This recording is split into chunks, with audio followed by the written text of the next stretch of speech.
এসে গেছে আমার কামনার স্রোতে সুন্দরী শ্যামলী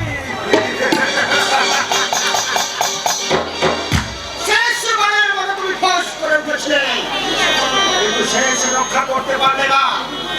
এই বিপদ সাধনের কাছে তোমাকে হার মানতেই হলো।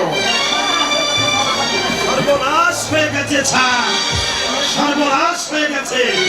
হয়েছে মদন, লাশ, লাশ আচ্ছা লাশ। কি হলো? চুপ করে আছিস কেন বল? আমার খুব ভয় করছে ছাড়, আমার খুব ভয় করছে।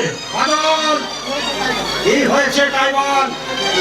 কাল রাতে শ্যামলীর লাশটা নদীর জলে ভাসে দিয়েছিলাম।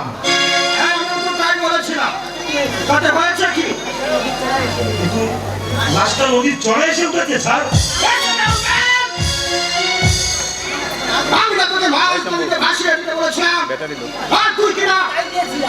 আমি তো তাই দিয়েছিলাম ছাড়।